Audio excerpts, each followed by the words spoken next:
So, Blom's journey today a little bit different than before. We will talk about how a Filipina in Kuwait and a German in South China met each other, ended up married and living now in Austria.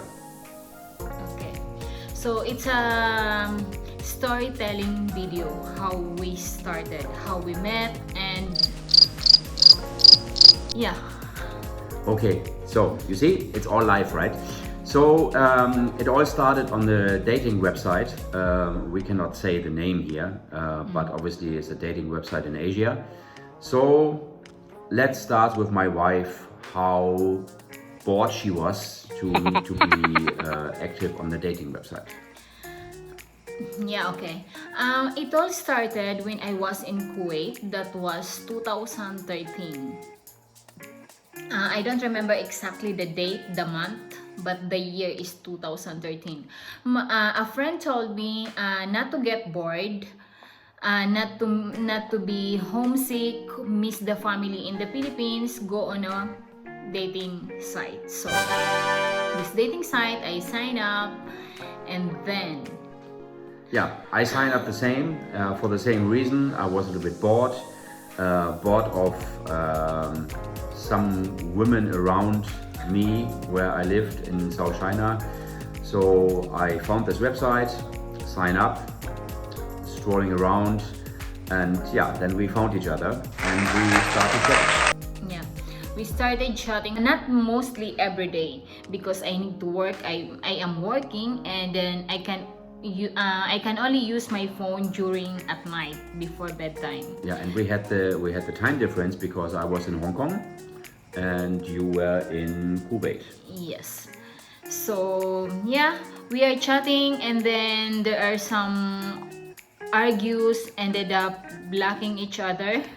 Yeah, it was the biggest issue for intercultural couples are the interculture, the different culture, the different mentality.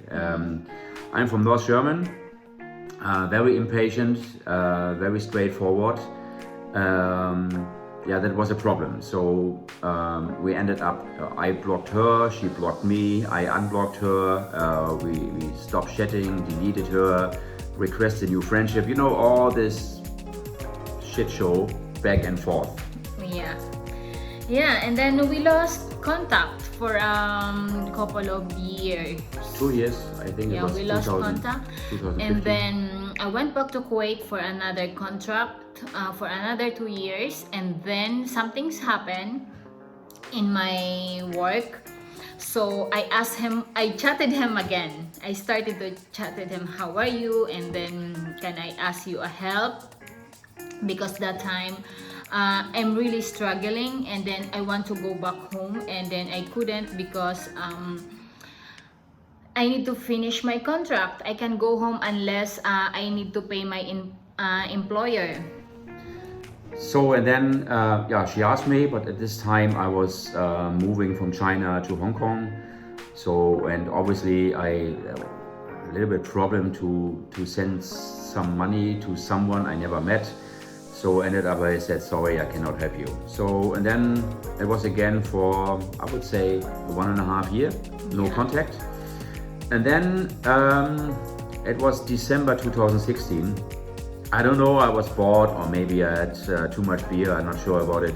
So I thought about this, hey, how about I find Wilma again? So I couldn't remember her Facebook name. I know now, but I will not tell you, of course. Something with destiny. So I couldn't find her, but yeah, I didn't find her. And then found out later, at the same time, you were looking for me as well. 2016, I went home back to the Philippines, and first going back to Masbate, spent some time with my family. And then January 2017, I started to work as a cashier in Divisoria 168 Mall. And it was Sunday afternoon. I'm bored again. You know, boredom strikes. So, scrolling on my Facebook, and then I remember his name. And then I searched him again, and then I found him. And next is I sent him a message. So I get a message from in the spam folder actually, because she was not my friend on Facebook. So I opened the message and saying something like, hello, how are you? Not so much, just a little bit.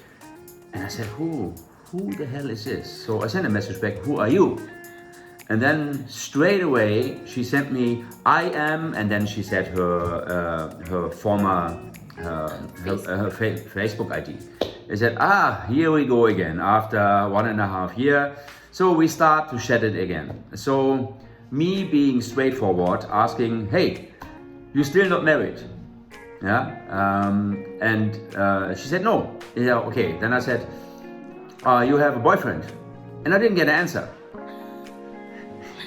Yeah, because that time, I don't know if I can call him a boyfriend or not, because we are fighting. It's all also online. I am chatting with someone online as well. But you met this guy before? Yes, in Manila. And I don't know, we are fighting and then suddenly he blocked me. So I don't know if we are still together, we are still in saying relationship or not. So I told him I don't know.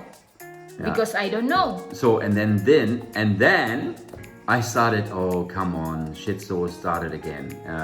How you don't know you have a boyfriend or not? So can you get real please? And I think then I deleted her again or something like this. I didn't block her, but I deleted her. I said, because I don't want to have this shit show again. Yeah, sorry for my words, but there's nothing else I can say. It was a shit show because I asked, you have a boyfriend? Or I don't know. Oh, seriously, come on, you don't know. So how, if you don't know, who can know? Yes, and then with that person, he totally blocked me on Facebook, on Messenger, on Skype, and then so for me it's done, it's finished. So I started send him a message, and then this, and after that we moved from Facebook, we moved to WhatsApp, chatting, and then already planning to meet personally after a couple of years chatting on and off. I think it was something like June we wanted to meet. I was at this time, I stayed in Hua Hin. It's 300 kilometers south of Bangkok. I worked for another European company, traveled a lot, but when I had time, I had my small apartment in Hua Hin. So I said, okay, why not you come over? Of course, I would pay you the return ticket from Manila to Bangkok. I will pick you up there, and then let's see how it works. Finally, after a couple of years, we never met in person. Yeah, after on and off, here we are, planning to meet. I'm in Manila, I'm in the Philippines, and he's in China, so in Thailand, sorry. So we can meet. Unlike before that, I am really in really strict country, so it's really impossible. And yeah.